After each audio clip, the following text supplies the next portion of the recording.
पूर्णिमा के व्रत हैं, जितने 12 महीने जो पूर्णिमा पड़ती है, पूनम पड़ती है, ये भले दुनिया के लोग कहते हैं कि ये भगवान राधा और कृष्ण से संबंध रखते हैं, सीता राम जी से संबंध रखते हैं, राम और कृष्ण से संबंध रखते हैं, पर इनका यदि सही संबंध समझा जाए, इनके सही संबंध का यदि स्मरण करा जाए, इनके सही संबंधों का यदि वर्णन किया जाए, तो शिव और चंद्रमा के जो मिलन का केंद्र बिंदु है वही पूर्णिमा है। आगे अपन 12 महीने की जो पूर्णिमा की कथा है उसको श्रवण करेंगे।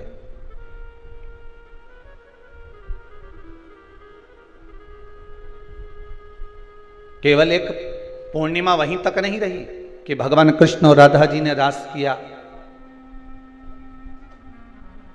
भगवान कृष्ण और राधा जी रास कर रहे हैं, केवल पूर्णिमा वहीं तक सीमित नहीं रही, केवल वहीं तक उसकी सीमितता नहीं है। महाराज, लंकाधिपति रावण,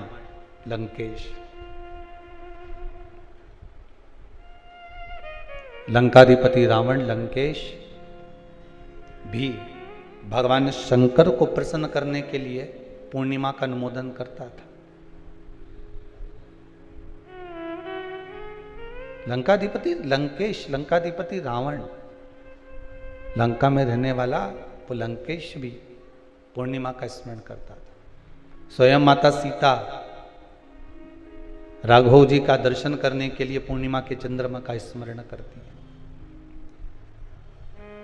स्वयं माता सीता, माता पार्वती चंद्रदेव को देखकर बार बार स्मरण करती हैं शिव की भक्ति का। आप और हम 7 दिवसीय शरद पूर्णिमा के उत्सव पर जो पूर्णिमा शिव महापुराण की कथा सुन रहे हैं, इसके रस तत्व को हमें ग्रहण करना है और उस रस तत्व को ग्रहण कर कर अपने जीवन को सार्थक बनाना।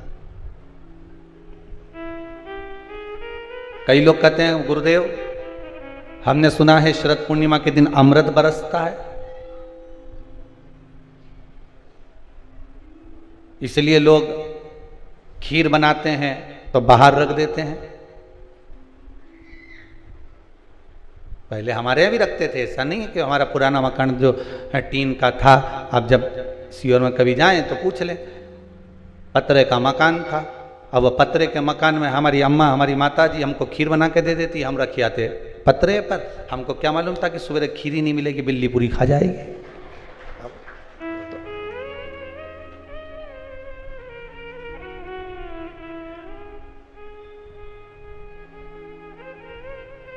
अब पहले ऐसा महसूस होता था कि हो सकता पड़ोसी पत्रे पे से कूद कर आ गए हो,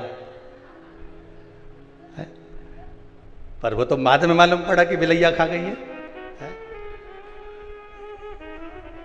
अमृत बरस रहा, तो शिव महापुराण की कथा कहती है केवल एक अमृत की बूंद है क्या?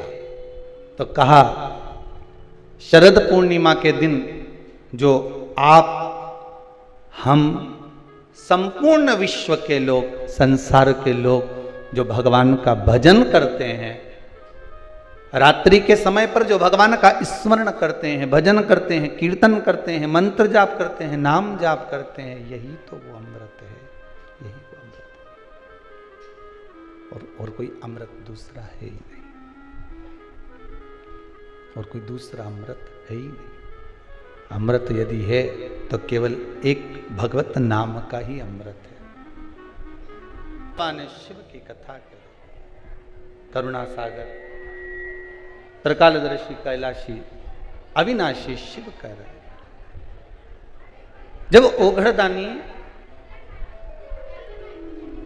त्रिकालदर्शी, कैलाशी, अविनाशी शिव की कथा करें, भगवान शंकर और चंद्रदेव, इन दोनों का भी संबंध बड़ा प्रबल है महाराज, बड़ा प्रबल संबंध। केवल एक समुद्र और चंद्र का ही संबंध नहीं, शिव और चंद्र का भी संबंध प्रबल है।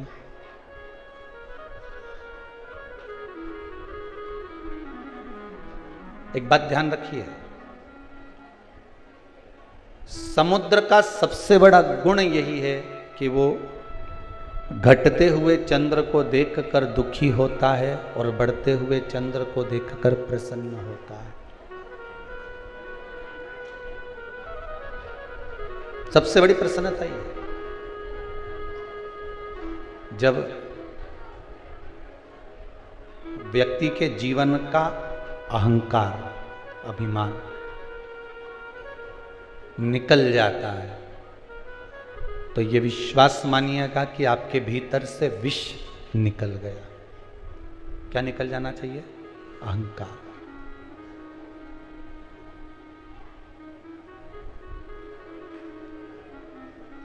अभी परसों जलाया है नहीं रावण? रावण कब जलाया? अरे बोलो तो जम के, परसों।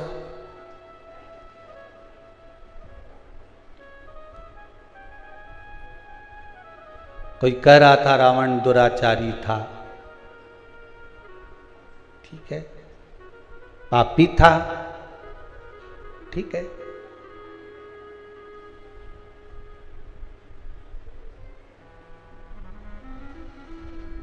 रावण दुराचारी भी था आपके हिसाब से, पापी भी था, पर आज के मनुष्य जैसा दोगला तो नहीं था।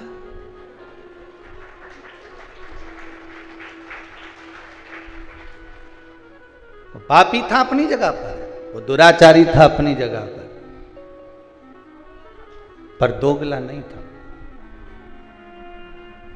आज के जमाने में तो मालूम ही नहीं पड़ता, रावण के 10 मुंह थे वो तो दिखते थे। आज के जमाने में व्यक्ति के कितने मुंह है नजर ही नहीं आते, वो दिखते ही।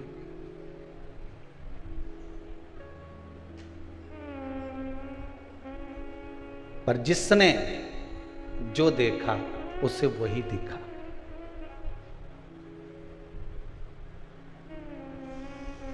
रावण ने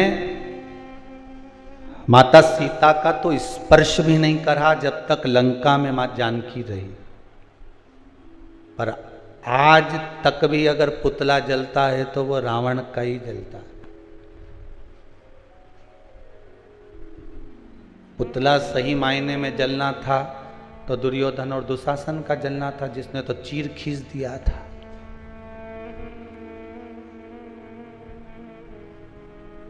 द्रौपदी का, पर नहीं, जिसने जो देखा। किसी विद्वान ने अगर देखा होगा लंकापति रावण में तो ये देखा होगा कि शिव का उपासक है, शंकर का भगत है, विद्वान है, ज्ञानवान है, उसकी भक्ति, उसका बल बड़ा प्रबल है, उसका भाव बड़ा प्रबल है, उसको नजर आया होगा। पर कुछ अगर देखना है तो एक बात जरूर देखिएगा लंकाधिपति रावण में कि वो पापी भी था, वो दुराचारी भी था, पर दोगला नहीं था।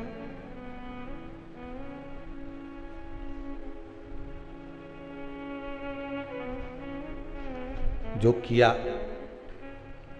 राम जी सम्मुख में है रावण के, और कितना सुंदर बात है महाराज जी।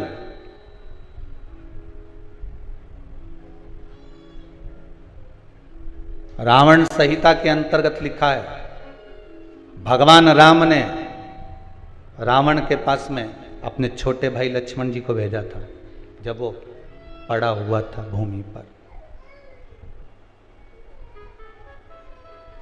किसको भेजा है?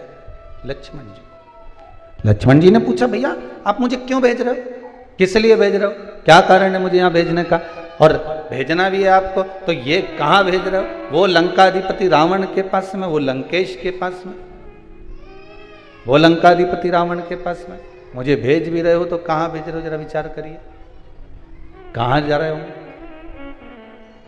राम जी ने कहा, सुन लक्ष्मण, तुझे मैं जो भेज रहा हूं, तुझे जो मैं प्रदान कर रहा हूं, भेज रहा हूं, वो एक द्रोही रावण के पास नहीं भेज रहा हूं, एक द्रोही रावण के नजदीक मैं तुझे नहीं भेज रहा हूं। मेरे राम कहते हैं लक्ष्मण मैं आपको भेज रहा हूं तो एक विद्वान, इसके बराबर दुनिया में कोई पंडित कोई विद्वान ब्राह्मण नहीं होगा, मैं उसके पास भेज रहा हूं। तो भेजने का कारण क्या है, मुझे क्यों भेजा जा रहा है? तो लंकाधिपति रावण ने लक्ष्मण को जो ज्ञान दिया रावण संहिता के अनुसार, आप कभी पढ़ेंगे तो उसमें स्मरण आएगा। आप मुझे क्यों भेज रहे हो? मेरे राम कहते हैं कि जाओ लक्ष्मण, एक बार विद्वान इस लंकाधिपति रावण के चरणों में जाकर पूछो जरा कि क्या चाहता है, उसकी इच्छा क्या है। थोड़ा ज्ञान की बातें करिए आप। लक्ष्मण जी गए और रावण के पास में सिर के पास जाके खड़े हो गए। रावण ने देखा कि लक्ष्मण आए तो रावण ने अपना मुंह फेर लिया इधर। अब इधर मुंह फेरा तो लक्ष्मण जी को गुस्सा आ गया। लक्ष्मण जी दौड़कर फिर भैया के पास में गए। क्या भैया, कहां भेज दिया आपने उस रावण के पास में, लंकाधिपति के पास में? इतना अहंकार उसको कि मुझे देखकर उसने मुंह फेर लिया। तो राम जी ने कहा लक्ष्मण एक बात बता, गुरु जी के पास ज्ञान लेने जाते हैं तो उसके चरणों में बैठते हैं क्योंकि सिर पे बैठते हैं? लक्ष्मण जी बोले उनके चरणों में बैठते हैं। तो तू रावण से ज्ञान लेने गया था तो चरणों में खड़ा था कि सिर पे खड़ा था? लक्ष्मण बोले मैं सिर के पास खड़ा था। राम जी बोले अब चरणों में जाके खड़े हो, जाओ चरणों में जाओ। और रावण के चरणों में जैसे लक्ष्मण जी गए तब रावण ने लक्ष्मण जी को बुलाया और बुलाकर कहा, लक्ष्मण जी ने पूछा आपकी कोई अंतिम इच्छा हो, प्राण छूटने वाले हैं, आपके प्राण जाने वाले हैं, नाभि में अमृत सूख चुका है, बाण लग चुका है, आप मरने वाले हो, कोई आपकी इच्छा हो तो जरूर बताना। रावण मरते मरते भी एक सत्कर्म करते हुए चले गया। शायद दुनिया के लोग उसका वर्णन करें चाहे नहीं करें, पर पूर्णिमा शिव महापुराण की कथा आज ये अवस्थी परिवार भोपाल सरगुप्ता परिवार छत्तीसगढ़ से करा रहा है। तो इस प्रसंग को अपने जीवन में उतार कर रखना कि मरते मरते रावण एक सत्कर्म कर कर चला गया और लक्ष्मण जी से कहकर चले गया कि हे लखनलाल, मेरे राघव जी से विनती करना, मेरे राम जी से विनती करना कि मेरे जितने राक्षस मरे ये तो मेरे राम जी और लखनलाल जी और उनकी सेना के द्वारा मरे हैं। जो राम की सेना के द्वारा मरे हैं या राम के द्वारा मरे हैं या लखनलाल जी के द्वारा मरे हैं, उनके द्वारा मरे हुए मेरे सारे राक्षस तो उनके हाथ से मर मर के बैकुंठ चले गए, पर इतने सारे बंदर ये हमारे हाथ से मरे हैं, इनको बैकुंठ मिलेगा क्या जो हमारे हाथ से मरे? तो लखनलाल जी आप राघव जी से विनती करना कि मेरे प्राण आज दशहरे पर छूटे हैं, पर पूर्णिमा तक इंतजार करना, मेरा अंतिम संस्कार तब करना जब ये बंदरों को भी कुछ अच्छा पद प्राप्त हो जाए, इन बंदरों को भी अच्छा पद प्राप्त हो जाए। रावण का शव पड़ा रहा, मंदोदरी बिलखती रही, रोती रही, विभीषण बात और संवाद राम जी से करते रहे, पूर्णिमा तक पड़ा रहा। तब अंत बिंदु क्या हुआ, जब पूर्णिमा का चंद्र आया तब राघव जी ने कहा, ए चंद्रदेव आप शंकर जी के मस्तक पर विराजमान हो, कृपा करो, इन रावण के साथ वालों का उद्धार तो मेरे हाथ से मरते से ही हो गया, बस इतनी कृपा और कर दीजिए कि आपकी चंद्रमा की अमृत की बूंद इन बंदरों पर गिरा दीजिए जिससे ये पुनः जीवित हो जाए, इनको अमृत तत्व मिले। ये भक्ति का तत्व है, ये भक्ति का तत्व है। रावण के तब अंतिम संस्कार हुआ। अब सोचिए, जाते जाते भी भलाई का काम करके जा रहे हैं। और आज के जमाने में व्यक्ति जाते जाते भी पूरे झगड़े का काम करके जाता है। लिख के जा रहा हूं, ये मेरे शरीर को हाथ नहीं लगा, ये मुझे छुए नहीं। अरे ऐसा कहां का काम, जरा सा झगड़ा हो ही नहीं तो तुम लड़ाई में कह दो मैं तो पाँव नहीं धरूंगा तेरे यहां और तेरा मुंडा नहीं देखूंगा और मैं तेरे यहां आऊंगा नहीं। अच्छा तुम जैसे संसार के लोगों से लड़ाई करो कि तो मैं तेरे यहां आऊंगा ही नहीं, ऐसी लड़ाई एक आध दिन तुम महादेव से कर लो कि मैं तेरे यहां आऊंगा ही नहीं, तो महादेव के नहीं आएगा तो बांध के लाएंगे, पर आना तो पड़ेगा। ऐसी लड़ाई तुम कर लो भगवान से कि मर जाऊंगा पर तेरे यहां नहीं आऊंगा। संसार के लोगों से लड़कर तो कह सकते हो कि मैं तेरे यहां नहीं आऊंगा, झगड़ा कर लिया, लड़ लिए, बोल दिया, अपशब्द ताने कह दिया, पर भगवान से लड़कर कह दे तो कम कि हम तुम्हारे यहां नहीं आएंगे, जाओ तुमसे जो बन जा कर लो, जाओ कर लो। भगवान से कौन लड़ा? अमृत की वो बूंद है चंद्रमा बरसा रहा। महाराज शिव महापुराण की कथा कर रहे हैं। शंकर नाम में वो अमृत छुपा हुआ है। क्यों कहते हैं महामृत्युंजय, क्यों कहा गया?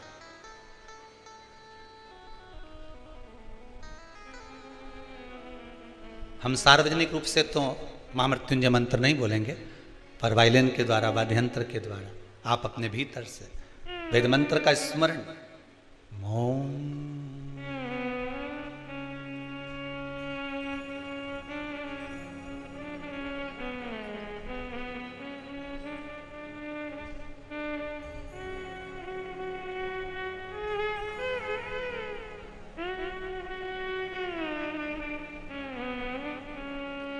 इसमें अमृत छुपा है। एक बार आप नेत्र बंद कर इसी वाद्ययंत्र के साथ ध्यान लगाकर इस त्र्यंबक मंत्र का, महामृत्युंजय मंत्र का फिर एक बार स्मरण करिए।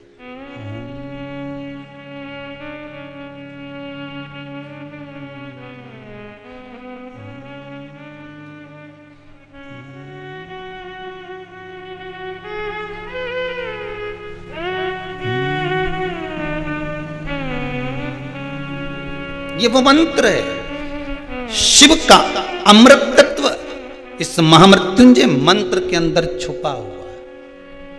शिव का अमृत मंत्र।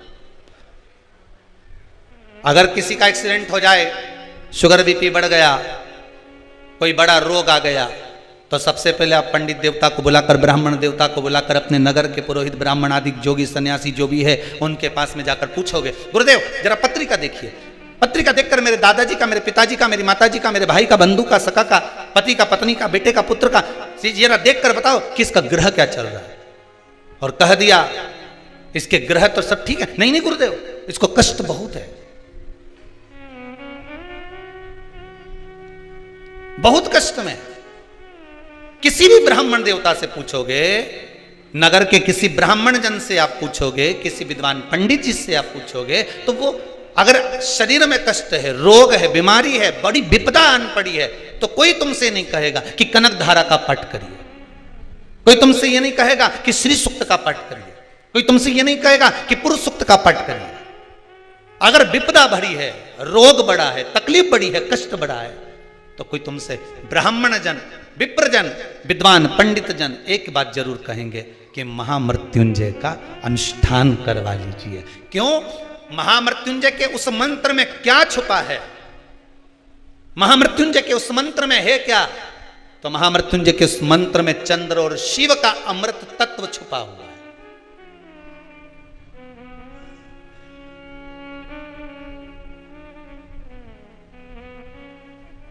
वो अमृत तत्व छुपा है। श्री शिवाय नमस्तुभ्यम, ये शिव महापुराण का मूल मंत्र है। जैसे भागवत जी का मूल मंत्र है ओम नमो भगवते वासुदेवाय, रामचरितमानस का मूल मंत्र है सीताराम, श्री राम।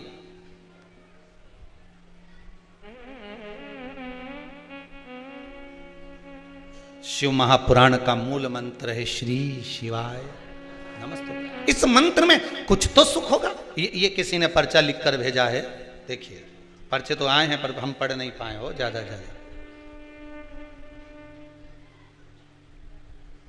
कमल किशोर जी शर्मा, मान सिंह चिकत लाया, इंदौर से आए हुए हैं। कहाँ बैठे हैं? कहीं बैठे हैं इधर? कमल किशोर जी ने पत्र लिखा है, तो इन्होंने लिखा है,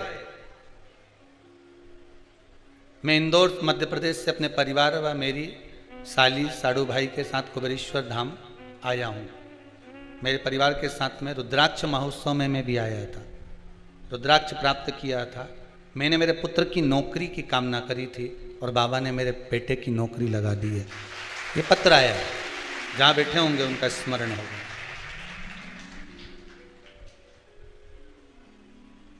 इसी में एक और चीज लिखी है उन्होंने कि मेरे पत्नी को भी कोरोना हो गया था 90%, पर बाबा ने खूब लाज रखी है। ये पत्र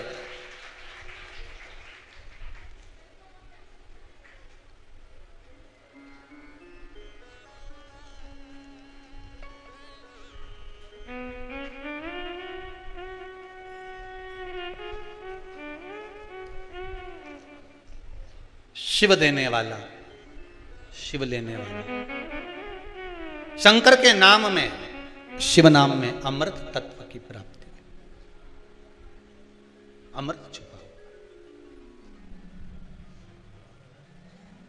आप जब फ्री रहा करो, हम तो कहेंगे कुबेरेश्वर धाम में अगर आए हो, कुबेरेश्वर धाम में अगर पहुंचे हो और बाबा की कथा सुनने के लिए आए हो, तो जितना देर आपको समय मिला करे एकांत में बैठकर, कुबेरेश्वर धाम के कंकर में शंकर है, बैठकर, नहीं आए जिस जगह पर बैठकर कथा सुन रहे हो, भोजन बनाते हुए, सोफे पर बैठकर भोजन करते हुए, क्योंकि ये समय 11 बजे से 2 बजे का समय तो खाने का भी निपटाने का भी है, तो आप जिस जगह पर हो उस जगह पर बैठकर शंकर की कथा का स्मरण करते हुए, नाम जाप करते हुए, नाम मंत्र बोलते हुए, श्री शिवाय नमस्तुभ्यम, इस मंत्र का स्मरण करते रहो, जपते।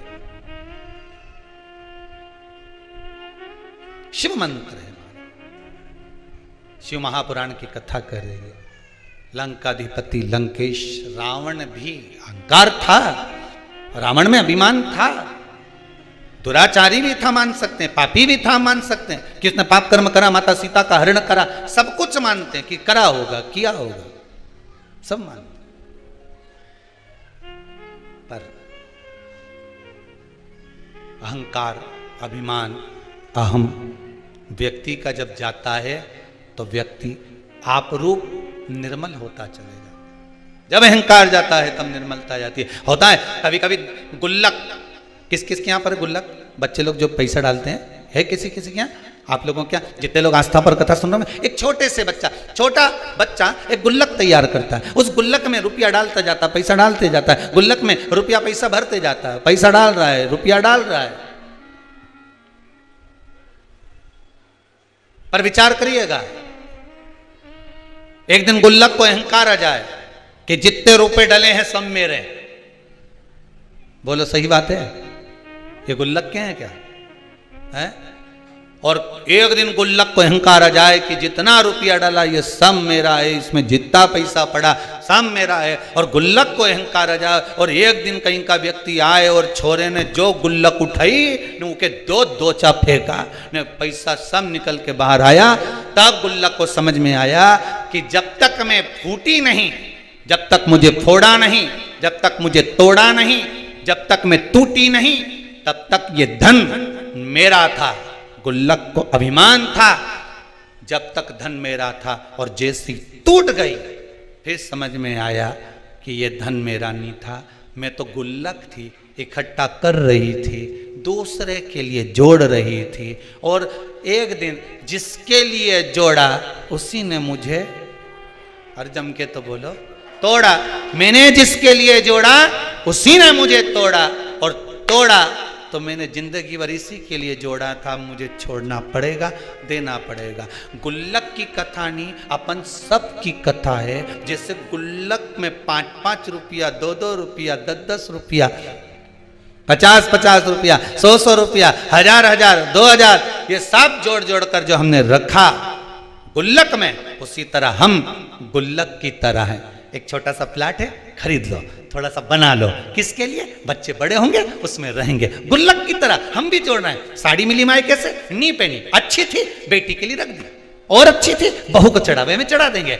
रकम ले रही हूं दिवाली पर, ऐसी रकम लूं कि बहू के चढ़ावे में चढ़ जाए, ऐसी रकम लूं कि बेटी के काम में आ जाए, ऐसी रकम लूं कि छोरा पहन ले, ऐसी रकम लूं कि छोरी पहन ले। अब हम गुल्लक की तरह पैसा जोड़ रहे हैं, जोड़ रहे हैं, जोड़ रहे हैं, और जिसके लिए जोड़ा एक दिन उसी ने तोड़ा। जिस चीज का तुमको अहंकार होगा, जिस चीज का तुमको अभिमान होगा, सबसे पहले परमात्मा उसको खींच लेगा। काया का अहंकार करोगे तो सबसे पहले काया जाएगी, धन का अभिमान करोगे तो सबसे पहले धन जाएगा। सबसे ज्यादा अहंकार होता है इन दांतों को खाने का, सबको काट खाऊंगा, सबको चबा जाऊंगा।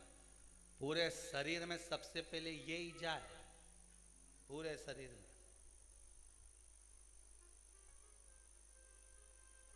अहंकार जिस चीज का होगा वो छुड़ा नहीं। स्वयं चंद्रदेव की कथा कहती है, चंद्रमा को अहंकार आ गया था, मेरी सुंदरता इतनी है, इतनी सुंदर चंद्रदेव स्वयं इतने इतने अभिमानित हो गए कि अपने गुरु की धर्म पत्नी तक को निगाह में, दृष्टि में भर लिया। अहंकार।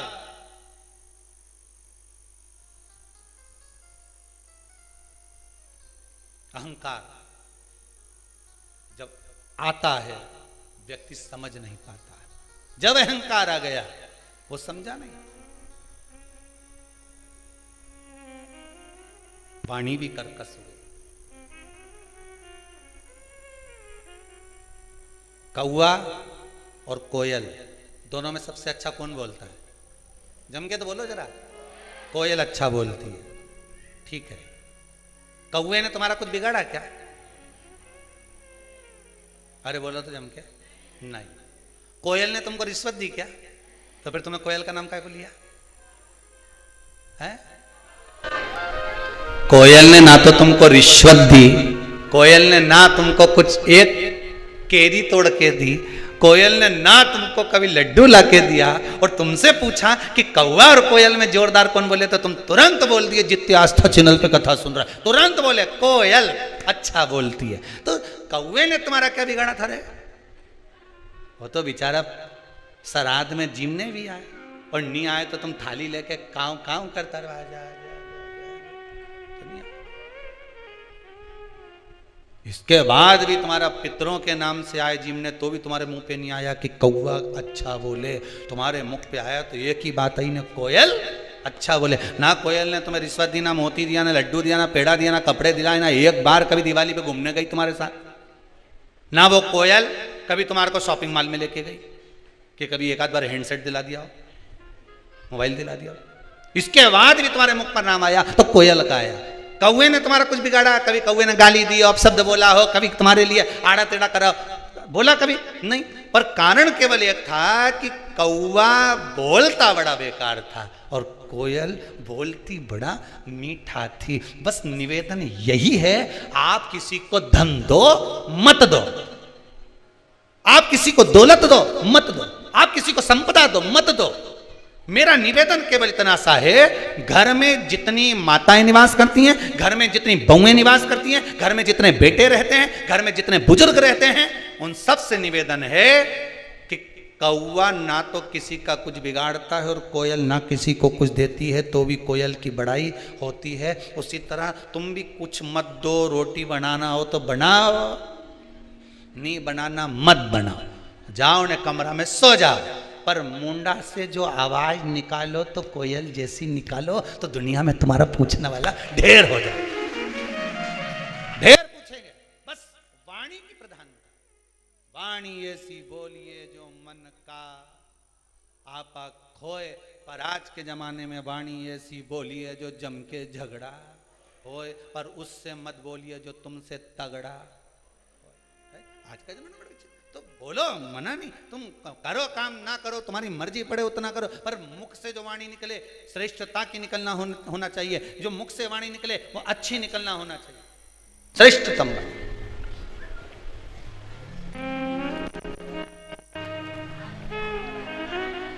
मिठास। महाराज चंद्रदेव अहंकार भी आ गया था तो वाणी भी कर्कश हो गई थी, वाणी भी कर्कश हो गई थी। अहंकार आ गया तो वाणी कर्कश हो गई। और कैसी कर्कश हुई कि चंद्रदेव ने कह दिया मुख से कि मेरी जो सुंदरता है वो बड़ी प्रबल है। बस इतना कहना था। रोहिणी उनकी ओर आसक्त हो गई, सारी रानियां दुखी हो गई। ससुर को मालूम पड़ा, ससुर ने श्राप दे दिया, चंद्र मैं तुम्हें श्राप, तुम्हारी काया गलने लगे, गिरने लगे, वो काया का रोग तुमको होगा। बस कारण यही शिव महापुराण की कथा कहती है, जिस चीज का तुम्हारे को अहंकार होगा, जिस चीज का तुमको अभिमान होगा, सबसे पहले वही जाए, वही।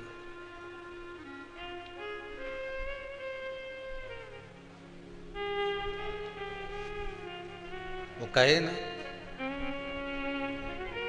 धन दौलत बालो सुन लो, एक दिन ऐसा आएगा, धन दौलत और माल खजाना सभी पड़ा।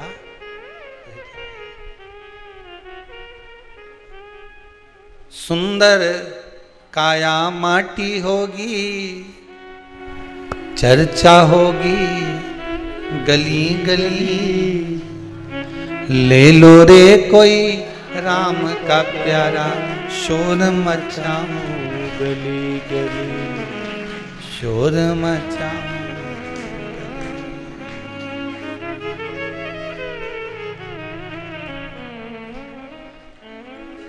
कोठी बंगलों वालों सुन लो, एक दिन ऐसा आएगा। अरे कोठी बंगलों वालों सुन लो, जिनको एक मिनट एसी के बिगर नींद नहीं आए, वो शमशान में 3 दिन कैसे रहेगा? 3 दिन ही रखते ना। अरे बोले तो चले, एक दिन आग लगाई, दूसरे दिन तक ठंडा हुआ, तीसरे दिन भर के ले गए, छोड़िया। अब 3 दिन जो के मेरे पिताजी के बिना नहीं रह सकता, मैं अपनी माताजी के बिना नहीं रह सकता, मैं अपने बेटे के बिना नहीं रह सकती, मैं अपने परिवार के बिना नहीं रह सकता, वहां आग लगा के छोड़ आएंगे अकेले।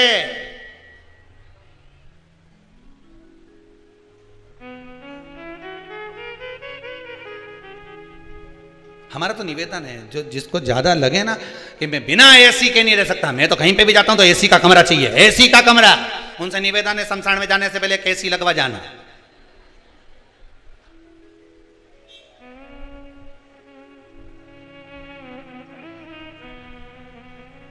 और कह देना ओपनिंग में करूंगा,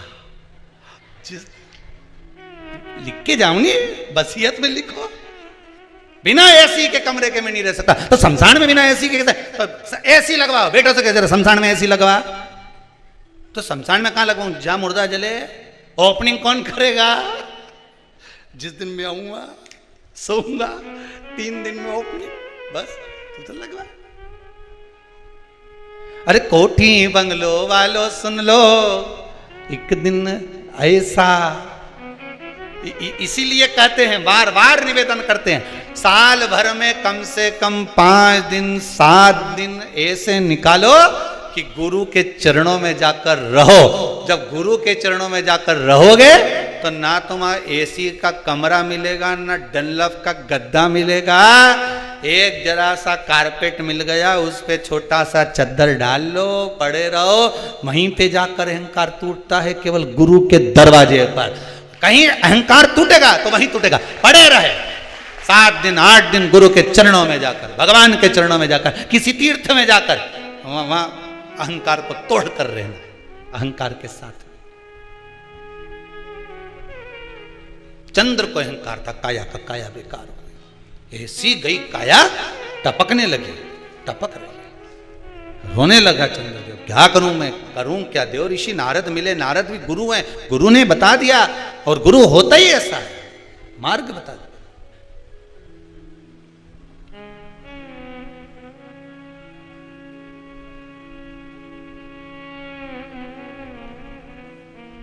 गुरु होता ही ऐसा।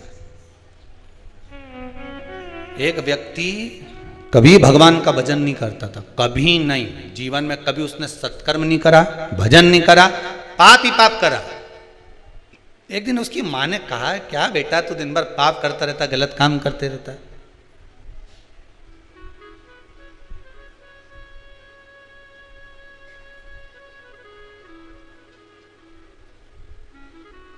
अच्छा देखो, 3 सोते हुए अच्छे लगते हैं। कौन? जम के बोलो। 3 सोते हुए अच्छे लगते हैं। पहले नंबर पर शेर, दूसरे नंबर पर पियक्कड़। अब हंसे क्यों? अब इसमें हंसने की बात क्या? अब उसमें सीधी बात, 3 सोते हुए अच्छे लगते हैं। पहले नंबर पर शेर, दूसरे नंबर पर पियक्कड़, तीसरे नंबर पर सांप। ये तीनों जागते हैं तो गड़बड़ी करते हैं। इसलिए ये तीनों जितने सोते रहते हैं, इनको देखकर सोता रहे भगवान, सोता रहे। जंगल में शेर सोता रहे तो तुम्हारा कुछ बिगड़े? अरे बोलो बोलो ईमानदारी से। और अगर शेर जग जाए तो बिगड़े ही बिगड़े, फिर तो सुधरे क्या। और दूसरे नंबर पर पियक्कड़ सोता रहे, तब तक भगवान इसको थोड़ा सुना देगा भगवान। और जो पियक्कड़ उठा फिर तो गया। और तीसरे नंबर पर सांप सोता हुआ अच्छा लगता है। कोटर में भरा रहे, एक छिद्र में पड़ा रहे, सोया रहे, अच्छा है।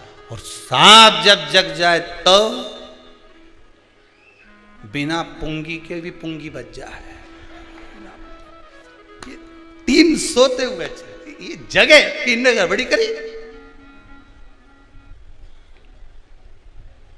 ये गड़बड़ करेंगे, इनको सोन दो। अभिमान जब आया, कहा तो एक कहा वो पाप कर्म में लिप्त था। माँ ने कहा बेटा कभी पुण्य भी कर लिया कर। कोई पुण्य नहीं करूंगा, मेरे को करना ही नहीं कोई पुण्य, मैं तो पाप ही करूंगा। एक दिन माँ उसको कहीं ले गई गुरुजी के दरवाजे पर, और उसने जाकर गुरुजी के दरवाजे पर भी खूब पाप कर्म करा। किसी को गाली दे, किसी को अपशब्द कहे, किसी को ताने दे, पूरे मोहल्ले का कचरा ला के गुरुजी के आश्रम में डाल दे। गुरुजी भी बड़े परेशान, कहाँ से लिया है इसको। फिर भी गुरुजी बोले ठीक है। अब वो जाने लगा। जाते जाते गुरुजी ने बहुत सारी बात एक दिन उसको लकड़ी तोड़ते समय कह दी। तोड़ते तोड़ते, लकड़ियों को उतारते उतारते गुरुजी ने उसको बहुत सारी बातें कही। तो गुरुजी ने उससे पूछा, मैंने जो कहा तूने सुना? तो पापी जो जीव था वो बोला, काय को सुनूं, मैं मेरी मां को कह के आया था, एक शब्द नहीं सुनूंगा तुम्हारा। गुरुजी ने कहा नहीं सुना? नहीं सुना। अरे नहीं सुना तो क्या हुआ, परंतु अब तो सुन ले। क्या? कल शाम को 4 बजे तू मर जाएगा।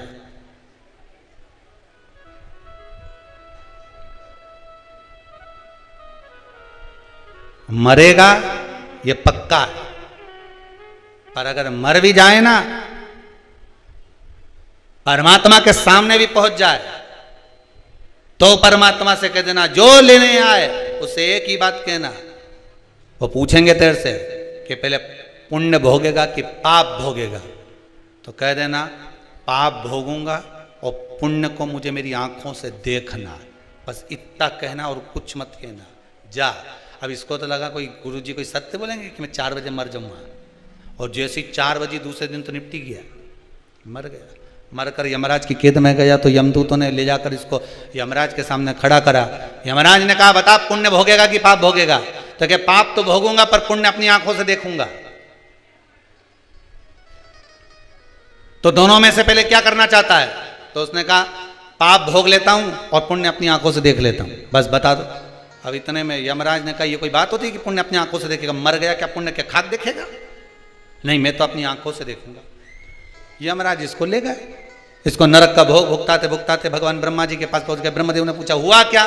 प्रभु समझ में नहीं आ रहा है, ये एक ही बात लेकर बेटा कि पाप का भोग भोगूंगा और पुण्य अपनी आंखों से देखूंगा। अब ये मर के आ गया तो क्या पुण्य क्या खाक देखेगा? ब्रह्मा जी बोले तुम अपने काम में लग जाओ, मैं सब निपट लूंगा।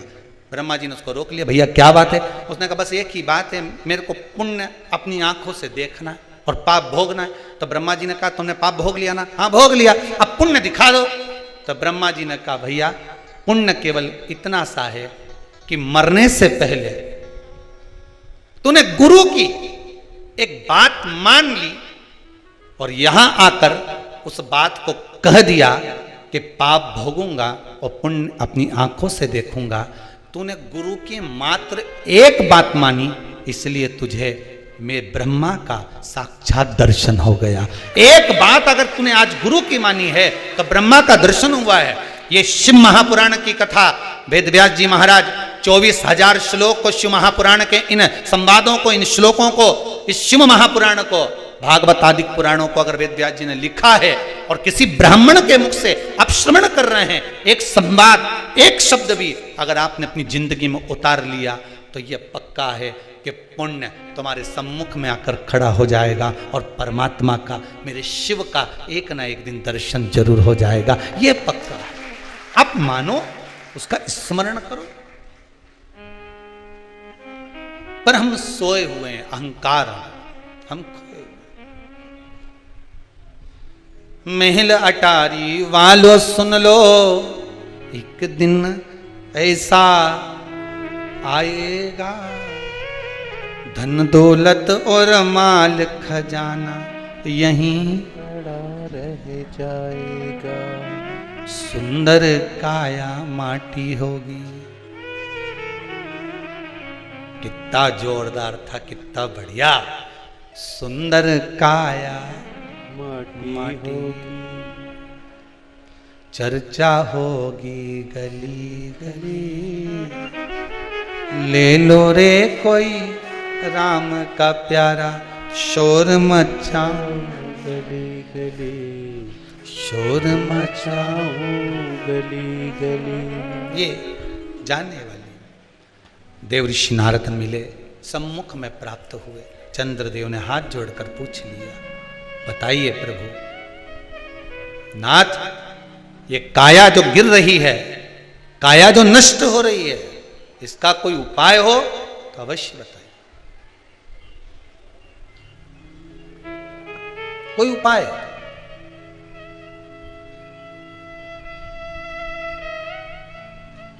एक बात ध्यान रखिएगा, यदि काया का रोग हो गया, मान लो शरीर कहीं से सफेद पड़ रहा है, कहीं से काला पड़ रहा है, शरीर में से खाल की फुकड़ी निकलना प्रारंभ हो गई हो, शरीर में काले काले चट्टे पड़ना चालू हो गए हों, या कोई विशेष रोग हो गया, कोई विशेष। एक सुंदर बात लिखी है इस पत्र में।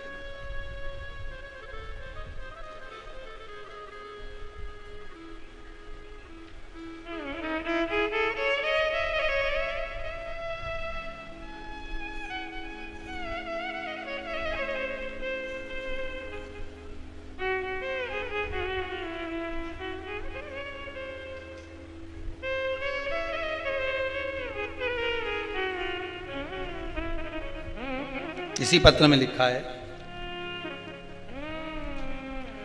इनके कोई रिश्तेदार को ब्लैक फंगस की बीमारी हो गई थी महाराज। एमबॉय हॉस्पिटल में इंदौर में दिखाने के बाद भर्ती करा गया। डॉक्टर ने एमआरआई का लिख दिया और कह दिया कि इसके जबड़ा निकलेगा। ये जिनने लिखा है पत्र, जबड़ा निकलेगा। पर ऑपरेशन रूम में भी ले गए, इसमें लिखा है। ये पत्र हम यहीं छोड़कर जाएंगे, आप बाद में पढ़ते रहना। हमारी आदत में जो भी पत्र आप लोग भेजते हो हम यहीं छोड़कर चले जाते, बाद में मर्जी पड़े तो पढ़ते रहना।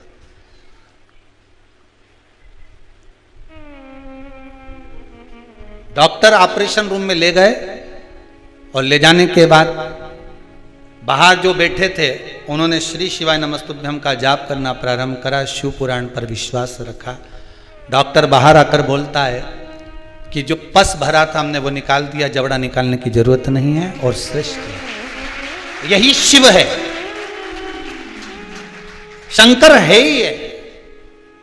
अकाल मृत्यु वो मरे जो काम करे चंडाल का, काल उसका क्या बिगाड़े, जो भक्त हो महाकाल का। शरीर में रोग है, बीमारी है, काया बेकार हो रही है, तो सीधी सीधी बात शिव महापुराण की कथा कहती है। सुंदर आनंद में श्रवण कर कर आप अपने जीवन को, ये पूर्णिमा शिव महापुराण की कथा कहती है, शरद पूर्णिमा आ रही है।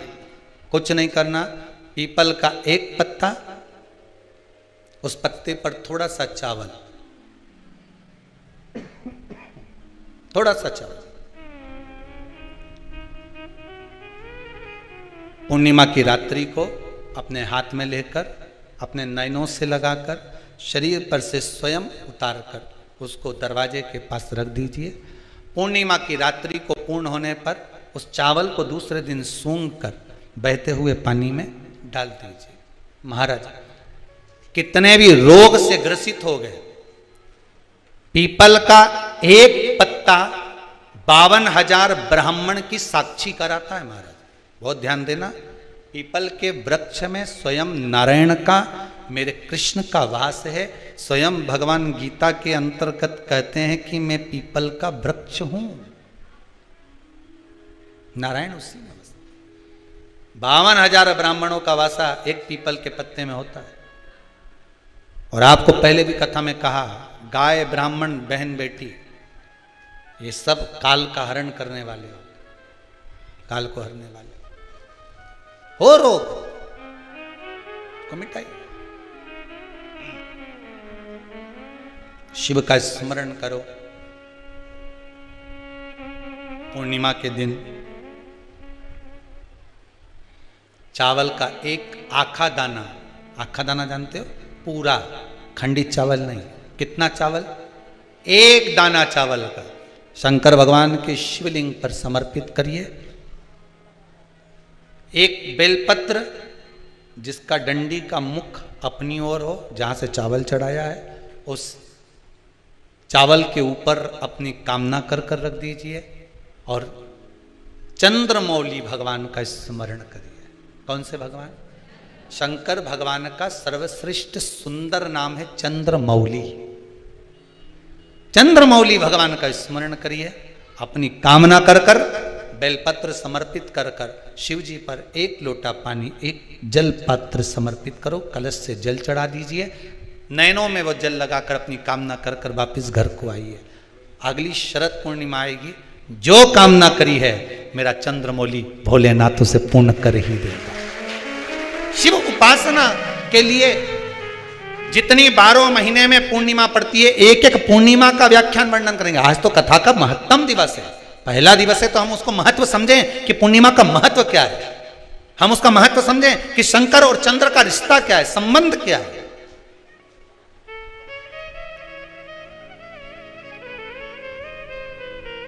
भगवान ने जितनी पूर्णिमा बनाई है, जितने नक्षत्र बनाए, जितनी घड़ी बनाई, जितना पल बनाया, जितना समय बनाया, ये शंकर भगवान ने जो बनाया ये गलत नहीं बनाया, श्रेष्ठता के लिए बनाया, जग के उद्धार के लिए, संसार के उद्धार के लिए बनाया। अब उसका प्रयोग आप करें ना करें या आपके ऊपर है, आप उसका प्रयोग कर रहे हैं ना कर रहे हैं आपके ऊपर, पर जो बनाया है मेरे भगवान,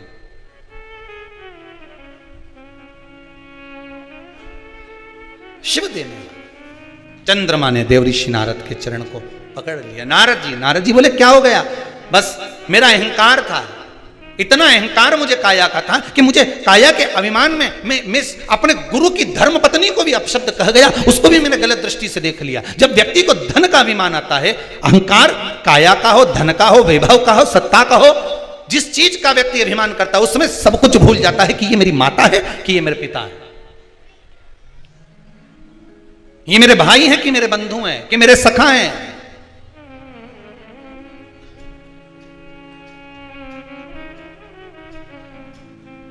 एक व्हाट्सएप पे एक मैसेज भेजा था किसी ने, उसमें लिखा था, गुरुजी भगवान से प्रार्थना करवाना कि जैसे नवरात्रे में हमारे घर की बहुएं, हमारी घर की बेटियां इतना सुंदर सुंदर श्रृंगार कर कर सज कर इतनी जोरदार गरबा करती हैं, इतनी एनर्जी इनको जो नवरात्रे में माता जी 9 दिन देती है, ऐसी ही एनर्जी दीपावली पर लिपाई पुताई और पुछाई के लिए दे दे। ऐसी प्रार्थना करना। नवरात्र में इतनी एनर्जी इनमें आ जाती है कि डंडा ले लेके ये एक पाँव वहां एक पाँव वहां। बस भगवान से प्रार्थना करना गुरुदेव की ऐसी एनर्जी हमारी बहू बेटियों में भगवान दिवाली तक ऐसी दे दे कि सारे डब्बे पोंछ पोंछ के धर दे। घर में जितना भी झाड़ू पोछा है ये अच्छी टेबल पे चढ़ी यूं मार समझ ले गरबा ही खेल रही। ये पोतो फिर पेंट में फिर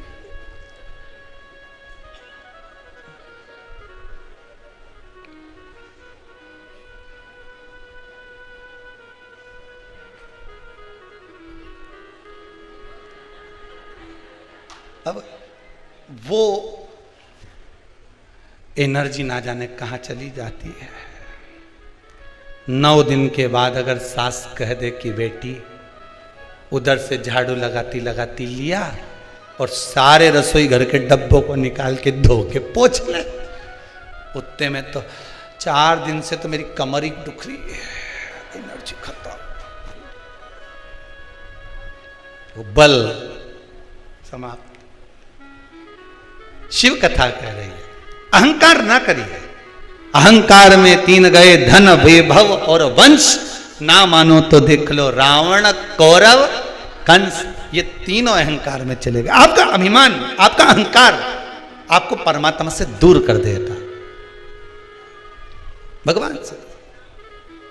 अच्छा एक बात बताइए कि कई लोग कहते हैं कि कई तुम जहां जहां जाते हो ना, ऐसे वो जिनके शरीर में ऐसे ऐसे लोग घूमते हैं और घूमने के बाद कहते हैं कि तेरी कुल देवी तुझसे रूठ गई, कहते हैं ना, तेरे से तेरा ये देवता रूठ गया, वो देवता रूठ गया, परमात्मा रूठ गए। तो आप कैसे पहचानोगे कि भगवान आपसे रूठ गया? आप कैसे जान सकते हो कि भगवान आपसे रूठ गया? हमने देवी जी को धोख नहीं लगाई तो देवी जी नाराज हो गई, हमने पिताजी को धोख नहीं लगाई तो पिताजी नाराज हो गए, हमने वो देवता के ये नहीं करा तो वो नाराज हो गए। आपको कैसे मालूम पड़ेगा कि देवता नाराज होते हैं? देवता नाराज होते हैं, याद रखना, संसार में देवता अगर नाराज होते हैं तो कभी किसी का अहित नहीं करते। बहुत ध्यान देना इस बात पर, कभी अहित नहीं करेंगे देवता अगर नाराज होंगे। देवता नाराज होते हैं तो किसी का भोजन पानी बंद नहीं कर देते। देवता नाराज होते हैं तो किसी का खाना पीना बंद नहीं करवा देते। देवता अगर नाराज हुए हैं और आपको मालूम करना है कि देवता मुझसे नाराज हैं, तो कैसे मालूम करोगे? तो केवल एक काम करिएगा, अगर देवता नाराज होते हैं तो सबसे पहले आपकी पूजन पाठ छुड़वा देते हैं। क्या छुड़वाएंगे? रोज मंदिर जाती है, रोज माला उठाकर जाप करती है, रोज गीता जी का पाठ करती है, रोज दिया लगाने जाती है। 4 दिन 5 दिन 6 दिन 10 दिन अगर आप दिया लगाने नहीं गए, मंदिर नहीं गए, पूजन नहीं करी, तो समझ लेना कि देवता मुझसे नाराज हैं, इसलिए मेरा मुंह नहीं देखना, मुझसे नाराज।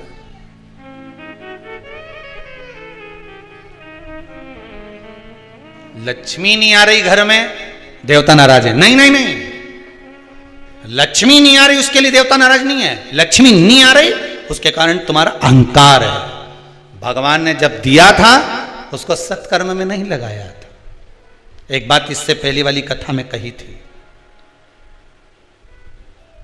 शरीर चले और तुम्हारे याद है तुम लोगों को? बस उतना ही याद कर लो, बहुत है। इतनी बात तुम लोग याद कर लोगे ना तो आने वाले समय में 2-1 साल में तो तुम हम बस इतनी याद कर लो। बस हर कथा में से इतनी निकाल लोगे ना तो थोड़ा तो यहाँ समझ में तो आए, लगे तो सही कि कथा अंदर गई। तो एक बार पहले कथा में, इससे पिछले वाली में की थी, 7 से पहले वाले में, कि तुम्हारे घर में चले और तुम्हारा शरीर चले, तब तक सारा दान पुण्य भजन तीरथ सब कर लो।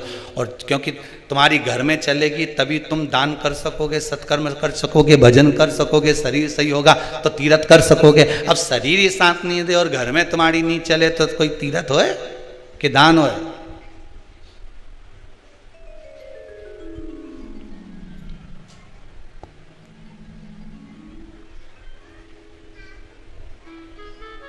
कैसे भजन करो? एक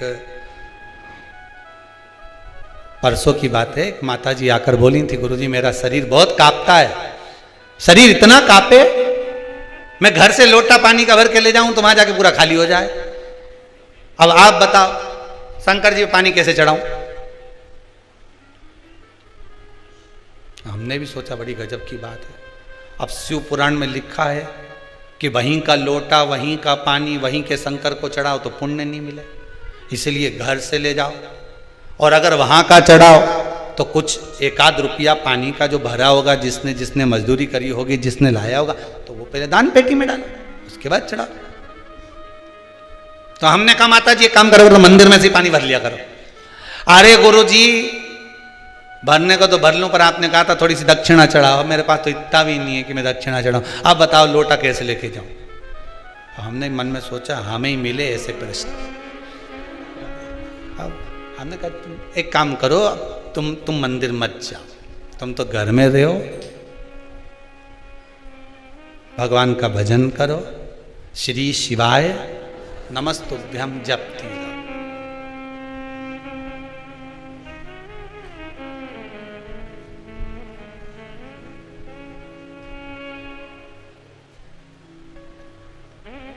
अच्छा अच्छे को देखा,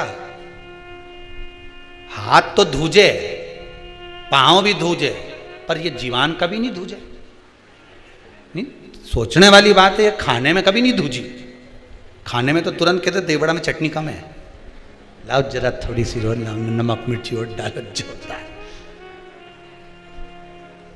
ये।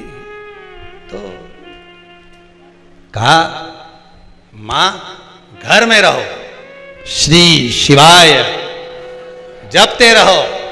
कहा गुरुदेव इससे क्या होगा? हमने कहा बस यही है, घर को अगर तुमने मंदिर बना लिया और घर में ही बैठकर जप लिया, एक दिन स्वयं शंकर जी आकर घर में ही खड़े होकर कह देंगे ले मुझ पर जल चढ़ा दे, शिव खुद आ जाएगा, उसको ढूंढने जाने की जरूरत नहीं पड़ेगी।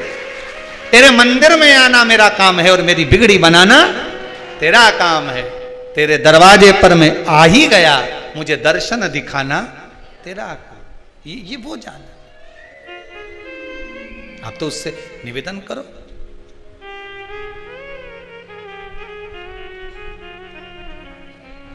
बस चंद्रदेव ने नारद जी से निवेदन करा, देवर्षि नारद मेरी काया बेकार हो गई है, कृपा कर दो। नारद जी ने पूछा भाई हो क्या गया था, ऐसा क्या हुआ कि तुम्हारी काया बेकार हो गई, कारण क्या हुआ, ऐसा हुआ क्या ऐसा जिससे काया तुम्हारी बेकार हो गई? मेरा अहंकार, मेरा अभिमान।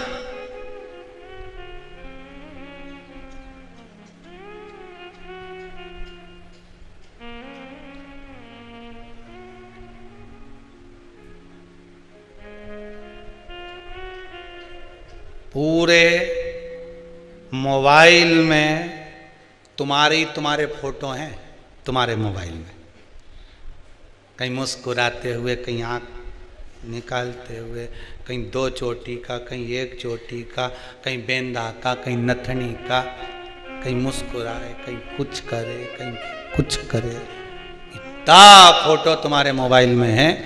कभी तुमने विचार करा कि बताओ मेरे कितना सुंदर ने, यूं फोटो लेने, यूं फोटो लेने, यूं ले? कभी कभी जैसे तुमने विचार करा कि इस मोबाइल में मेरे फोटो भरे हुए हैं और अलग अलग स्टाइल के भरे हुए हैं, कभी कभी तुमने विचार करा कि मैं एक दिन माला लेकर बैठ जाऊं और जैसे मैंने फोटो, जितने मोबाइल में मेरे फोटो हैं उतने ही माला आज मैं जप के बताऊंगी, श्री शिवाय नमस्तुभ्यम, श्री शिवाय नमस्तुभ्यम, श्री शिवाय नमस्तुभ्यम। फोटो तो बढ़ रहे हैं, फोटो तो बढ़ रहे हैं, पर भजन बढ़ रहा है क्या, स्मरण बढ़ रहा है क्या? अब लालसा तो आपकी इतनी, ललकता इतनी है, इतना मन में भरा हुआ है कि भगवान कैसे भी कृपा करे। आज के जमाने में दुनिया के लोग करना कुछ नहीं चाहते, बस उनका तो मन है कहीं बाबा जोगी ऐसा मिल जाए, कहीं का महाराज ऐसा मिल जाए और वो ताली बजाने, चुटकी बजाने, हंडा निकल जाए। अगर ऐसा हंडा निकलता रहता तो महाराज खुद नहीं भर लेता। अरे बोलो तो सही, गीता जी में मेरे कन्हैया जी कर रहे हैं, गीता जी में भगवान कृष्ण कर रहे हैं, कर्म प्रधान है, कर्म करोगे फल की इच्छा मत रखना, मैं आऊंगा खुद देकर चले जाऊंगा। पर आज के जमाने अभी नवरात्रे गई, ना जाने कितना कितना लोग कहीं कहाँ गया होगा, ना अगरबत्ती लेके नरियल लेके, ना कोई कोई कोई यूं घूमे, कोई यूं घूमे, कोई उच के, कोई इधर से उचक के उधर बैठ जाए, कोई उधर से उधर। तो लोग उनके के साहब बस ऐसी कृपा कर दो, धन मिल जाए, ऐसी कृपा कर दो, कहीं से बारिश हो जाए पैसे की। तो भगवान फिर गीता जी में कहते क्यों कि कर्म करो, फल की इच्छा मत करो। भजन करा नहीं, भजन किया नहीं, फल की इच्छा करो।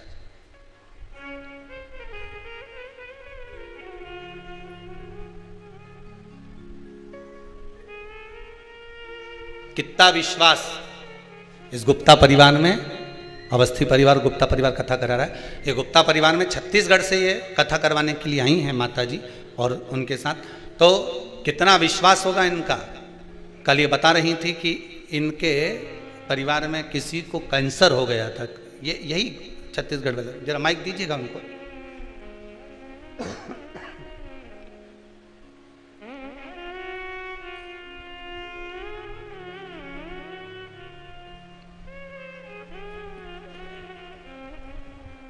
नमस्कार।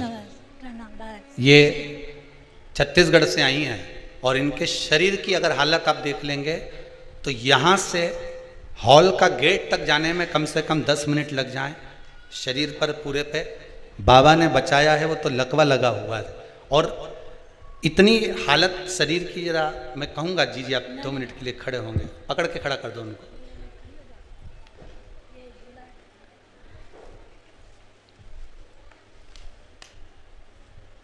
शरीर की हालत ये है।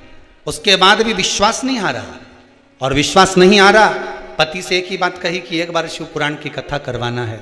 और पति को भी कहूँगा मन करके कि आप भी खड़े होइए एक बार उनके पास में। आपको भी मैं धन्यवाद दूंगा कि सेवा का फल क्या होता है, एक पति पत्नी का संबंध क्या होता है, इन्होंने निभाया। बहुत बहुत साधु बात का। केवल एक प्रश्न के चक्कर में इन्होंने शिव महापुराण की कथा करवाई कि इनके कोई रिश्तेदार को कैंसर हो गया था और डॉक्टर ने, जरा उनके मुंह से सुनना चाहूँगा। मेरे भैया हैं, बड़े भैया, दूसरे नंबर वाले भैया, उनको कैंसर हो गया था जी। उनको तो उम्मीद ही छोड़ दिए थे वो अपना कि मैं नहीं है। तो हम लोग बोले कि भैया आप श्री शिवाय नमः तुभ्यम का जाप कीजिए, बाबा जरूर ठीक करेंगे। और वो इतना मन से आप जाप किए हैं कि आज हर उनका नॉर्मल रिपोर्ट आया है। बाबा की कृपा। बता रहे थे कि भोजन भी नलियों से दिया। अभी 8 दिन पहले निकला है, नली से कर रहे थे इतने दिन तक। साल भर से नली में खाना खाए। 1 साल से नली से खाना जा रहा था, अब तो ठीक है, नली निकाल दी। हाँ। बस बाबा की कृपा। बैठिए। इतना विश्वास शिव के ऊपर है। और फिर निवेदन करेंगे, इस कुबेरेश्वर धाम में ना तो कोई भभूत दी जाती है, ना कोई बेल दी जाती है, ना कोई नग दिया जाता है, ना कोई फल दिया जाता है। यहां तो केवल कंकर संकर है। एकांत में बैठो, श्री शिवाय नमस्तुभ्यम का जाप करो, आए हो सेवा करो, बन सके उतना भजन करो, और बाबा से विनती कर कर जाओ, 3 महीने में वापस बुला लेता है। ये है ही बाबा का। ना बेल, ना भभूति, ना कोई विद्या, कुछ भी नहीं। यहाँ तो एक ही विद्या, श्री शिवाय, श्री शिवाय। बस भजन करो जितना कर सकते, उसके सिवा कुछ नहीं। भजन देव लोगों को ये मंत्र जाप। हम तो आपसे भी कहेंगे कि दुनिया के लोगों को अगर आप धन नहीं दे सकते, किसी को कुछ दान नहीं कर सकते, तो नाम का दान तो दे सकते हो। घर के लोगों को सिखा दीजिए कि घर में कम से कम एक बार सब बोलेंगे श्री शिवाय नमस्तुभ्यम। नाम जाप तो सिखा सकते हो, नाम का दान तो दे सकते हो। कितने संकटों को हरने वाले मंत्र। चंद्रदेव को काया का रोग हो गया, काया टपक टपक कर गिरने लगी। रोग देखकर आज नयनों में जल भर गया। देवऋषि नारद से कहा, आप मुझे बचा सकते हो, आप कृपा करिए, आप दया करिए, कोई सतगुरु मिले। सतगुरु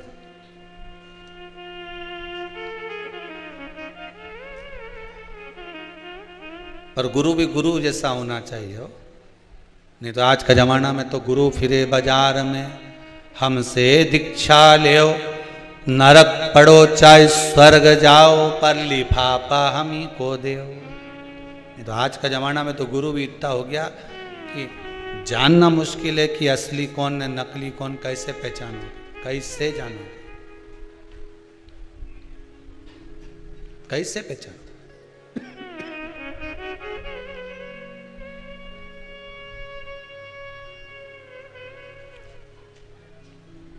सतगुरु,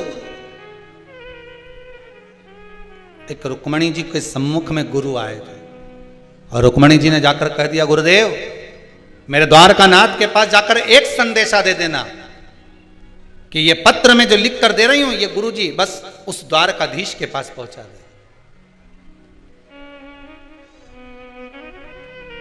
बस ये पत्र पहुंचा दे, बाकी के सब तो वो द्वारकानाथ देख लेगा। मैं तो द्वार द्वार पर हारी, पर सब कोई मिलते भिखारी, हो एक दाता द्वारिका नाथ, मुझे तेरे पास बुला ले। तेरी नहीं हे मेरे बाबा, तेरी माला जपूंगी दिन रात, मुझे तेरे पास बुला ले।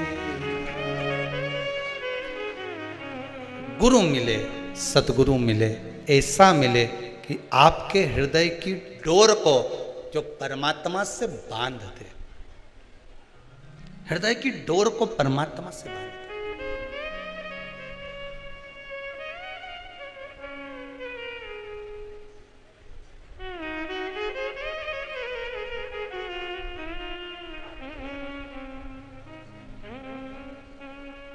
हृदय की डोर, जैसे धन उलझ गया, तुमने तो कोई अच्छा सोचकर किसी को पैसा दिया,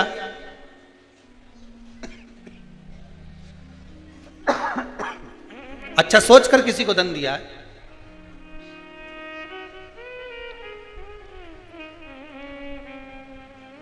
और वह धन उलझ गया, नहीं आ रहा, पैसा वापस दे ही नहीं रहा।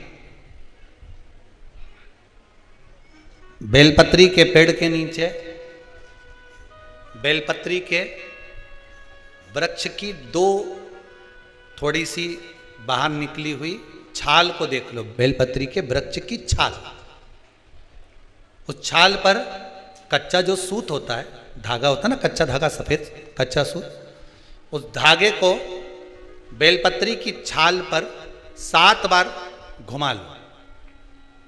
चारों तरफ मत घुमाना, नहीं तो चारों तरफ धागा लेके घूम जाओ। बेलपत्री का जो वृक्ष होता है उस वृक्ष की छाल पर 7 बार घुमा लीजिए। ये केवल शरद पूर्णिमा का ही उपाय है, इसके बाद नहीं करना है, इसको केवल एक ही दिन होगा। बेलपत्री की छाल पर उसको घुमा लीजिए 7 बार घुमाकर, जब वो जनेऊ की तरह हो जाएगा ना, उसको उतार लीजिए। बेलपत्री के वृक्ष के नीचे घी का दिया लगाइए, हाथ में उसको रख लीजिए। जिस व्यक्ति को तुमने धन दिया और वो उलझ गया, नहीं दे रहा, पैसा पहुंचा नहीं रहा है, उस छाल पर जो धागा आपने लपेटा है, श्री शिवाय नमस्तुभ्यम का स्मरण कर कर बेलपत्री के पेड़ के नीचे कुंद कैश्वर महादेव का नाम लेकर उस धागे को शंकर भगवान को छुआकर महाराज माता पार्वती के चरणों में ले जाकर छोड़ दीजिए। अब विनती कर कर छोड़ दो और निवेदन कर दो, माँ मेरी इतना धन है, इतना पैसा है, विश्वास कर कर मैंने उसको दिया था, वो नहीं दे रहा, माँ से निवेदन करो। फिर कहेंगे संसार वालों के सामने जाकर रोगे तो दुनिया के लोग हंसी उड़ाएंगे। आप किसी से कह दो मेरा 5 लाख रुपए वो लेकर भाग गया, दिया काहे को, हमसे पूछा था, हमने कहा था। दुनिया के लोगों के सामने जाकर कहोगे तो हंसी उड़ाएंगे, अच्छा है लेकर भाग गया, अच्छा है डूब गया। हमें किसी के सामने नहीं रोना। द्रौपदी के 5 पुत्र जब मारे गए तो द्रौपदी किसी के सामने जाकर नहीं रोई, द्रौपदी अगर रोई तो परमात्मा के चरणों में जाकर रोई।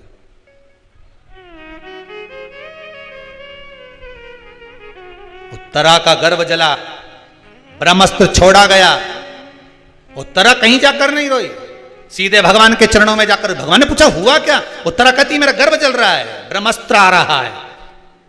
अगर संसार वालों के कहने में पड़ी रहती तो उत्तरा का गर्भ भी नष्ट हो जाता, पर भगवान के चरणों में चली गई। भगवान ने अंगुष्ठाकृति धारण करी, गर्भ में जाकर परिक्रमा करी, उत्तरा के गर्भ में पहुंच गए। जो बालक प्रविष्ट हुआ परीक्षित हुआ, आते सी जन्म लेते सी जिसने परीक्षा करी वो परीक्षित हो गया।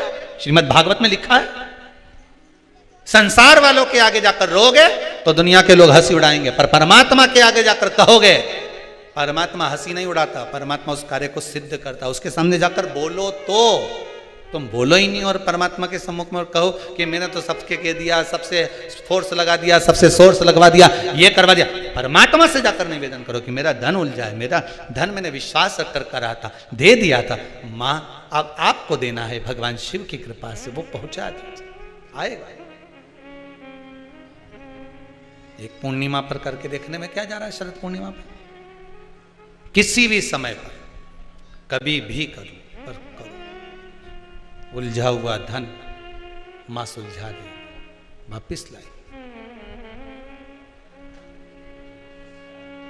उलझ गए चंद्रदेव के आंखों में अश्रु, मुझे काया का रोग हो गया, काया मेरी टपक टपक कर नीचे गिर रही है। देव ऋषि नारद आप सुलझा सकते हो, कोई सतगुरु होगा सुलझाने का प्रयास करेगा, कोई सदगुरु।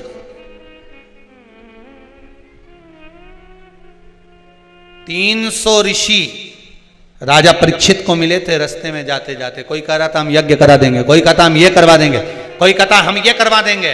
राजन तेरे पास 7 दिन है। राजा ने मन में सोचा अगर यही सब करता रहा तो भगवान कहां से मिलेगा, नहीं कराऊं। बड़ के पेड़ के नीचे, वट वृक्ष के नीचे जाकर राजा बैठ गया सुखदेव जी महाराज के चरणों में। सुखदेव जी ने कथा कहना प्रारंभ कर दी, राजा ने सुनना प्रारंभ कर दी। 7 दिन पूर्ण हुए और राजा को भगवान का दर्शन हो गया। बस यही सुख है। भटकोगे तो भटकाने वाला ढेर मिलेगा। नारद जी का अहं, चंद्रदेव का अहंकार, देव ऋषि नारद द्वारा शिव की उपासना कराना, विनय करवाना कि शंकर का अनुमोदन करोगे, शिव का स्मरण करोगे तो सुख तो मिलना ही है। सुख अवश्य मिलेगा। महाराज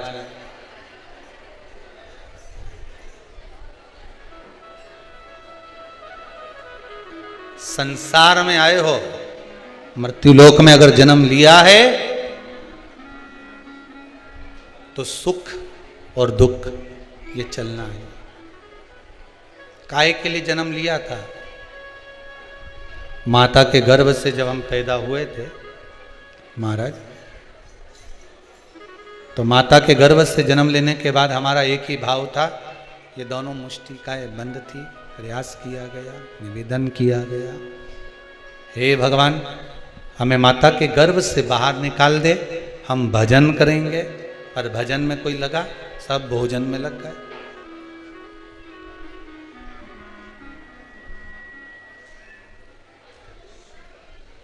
चाबी ढूंढने निकले थे, अलमारी के पीछे चाबी ढूंढ रहे थे, मालूम पड़े छिपकली मिल गई। ढूंढ क्या रहे थे? चाबी। पकड़ाई में क्या गई? दुनिया में कोई व्यक्ति ऐसा है जो छिपकली ढूंढेगा कि छिपकली पकड़ेगा? अरे बोलो तो सही। वो क्या ढूंढ रहा था? चाबी। मिल गई छिपकली। यही जीवन है। ढूंढने आए थे भगवान का नाम, ढूंढने आए थे भगवान का भजन, ढूंढने निकले थे कि आत्मा की शांति हो, आनंद की अनुभूति हो, आनंद ढूंढने के लिए निकले थे। मिला?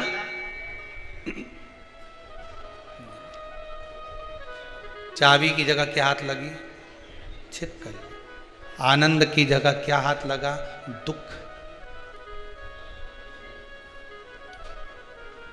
कितने बड़े बड़े संत, कितने बड़े बड़े साधु, कितने बड़े बड़े तपस्वी, कितने बड़े बड़े विद्वान, ज्ञानवान, जो विद्वत्ता में भी परिपूर्ण है, वो भी क्या ढूंढने निकले थे? संत बनकर क्या ढूंढना है? भगवान। क्या ढूंढने निकले? जम के बोलो जरा। भगवान को ढूंढने निकले, आनंद ढूंढने निकले कि मुझे परमात्मा मिलेगा। मैं अगर वन में जाकर तप करूंगा परमात्मा मिलेगा, मैं पर्वतों पर जाकर बैठ जाऊंगा, परमात्मा मिलेगा, मेरे मन की शीतलता मिलेगी, मुझे आनंद की अनुभूति होगी, मुझे भगवान मिलेगा। चाबी ढूंढने निकले थे, हाथ में क्या आ गई? जम के तो बोलो, छिपकली। सुख ढूंढने निकले थे, हाथ में क्या आ गया? केवल दुख।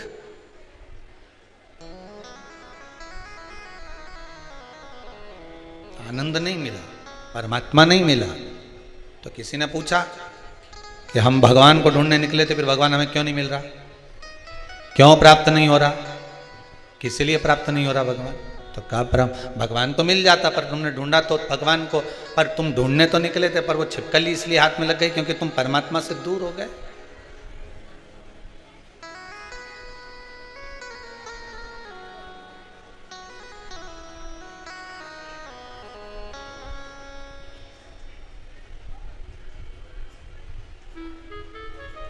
परमात्मा से दूर।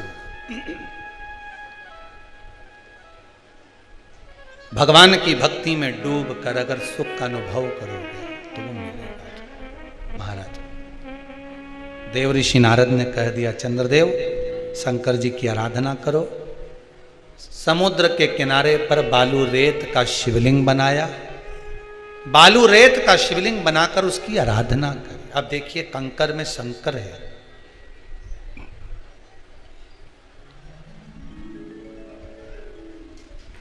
कई माताएं कहती हैं, गुरुदेव हमारे यहाँ पर शंकर भगवान का शिवलिंग नहीं है, तो क्या हम बाजार से ले आए? और हमारे यहाँ पर शिवलिंग है तो वो बड़ा है, तो क्या हम उसको पीपल के पेड़ के नीचे छोड़ आए? नहीं। शिवलिंग है तो पूजन करो, नहीं है तो भगवान का जब स्नान कराओ, ठाकुर जी का कराओ, देवी जी का कराओ, जो तुम्हारे घर में भगवान है उनका जब पूजन कराओ, तो पूजन कराने के बाद में जब उनका स्नान कराओ, स्नान कराते समय थोड़ा सा भाव यही प्रकट कर लेना कि हम शंकर विश्वनाथ को, महाकाल राजा को, सोमनाथ को, मल्लिकार्जुन को, भीमाशंकर को, त्र्यंबकनाथ को हम जल चढ़ा रहे हे तो ठीक है, नी है तो देवताओं को बढ़ाने की जरूरत नहीं है। कारण क्या है? तुम तो कर लोगी सेवा, तुमसे तो सज जाएगी, पर आने वाली पीढ़ी करेगी क्या? घर में सेवा उतनी ही करना, उतनी ही रखना जितनी तुमसे बन रही हो। तुम्हारे जाने के बाद घर के बहू बेटा भगवान को डलिया में भर के वृंदावन छोड़िया, ऐसा काम मत करना। जितनी बने उतनी छोटे रूप में सेवा करोगे तो पीढ़ी दर पीढ़ी चलती रहेगी। ज्यादा सेवा को बढ़ा दिया, छूना नहीं, नहा के आओ, कपड़े बदल के आओ, ये कर आओ, जाओ जरा। जितना तुम पूजन को, सेवा को, भजन को, कीर्तन को जितना हवा बनाओगे, जितना डराओगे लोगों को, वो उतने डरेंगे, उतने डरेंगे। सेवा को, भजन को, पूजन को कभी डराने का केंद्र मत बनाओ। ये तो भगवान की मस्ती का आनंद सुख है। लोटा भर के पानी भी अगर चढ़ा रहे हो, शंकर जी के मंदिर में जाकर जल चढ़ा रहे हो, थोड़ी गलती हो गई भगवान से कह देना, तुम्ही ने सिखाया है, हो गई तो हो गई, आप ही ने तो सिखाया, नहीं जानते थे। अब धीरे धीरे धीरे धीरे लोगों को शिव महापुराण सुनते सुनते मालूम पड़ रहा है कि शंकर की कैसे पूजन करना चाहिए, बेलपत्री कैसे चढ़ाना चाहिए, जल कैसे चढ़ाना चाहिए, धतूरा कैसे चढ़ाना चाहिए, चंदन कैसे चढ़ाना चाहिए, काली तिल कैसे चढ़ाना चाहिए। ये लोगों को ध्यान में अब आ रहा है धीरे धीरे। पहले नहीं मालूम था तो हो गई, गलती हो गई तो स्वीकार, हमने गलती करी। शिव पुराण कह रही है, भगवान शंकर की कथा कर रही है। चंद्रदेव ने भगवान शंकर की आराधना करी, बालू रेत का शिवलिंग का निर्माण करा है महाराज जी। शिव महापुराण की कथा में आता है, देवराज नाम का ब्राह्मण जो गलत कर्म करता था, चोरी करता था, शरीर में ताप पड़ने के बाद में जब वो शंकर के मंदिर में जाकर कथा सुना और थोड़ी सी कथा सुनकर बाहर निकला, तो उसको केवल कथा का एक तत्व उसके जीवन में उतर गया था, अंश मात्र उसके जीवन में उतर गया था, उसको परमात्मा मिल गया था, अंश मात्र। बिंदुक की धर्मपत्नी चंचुला देवी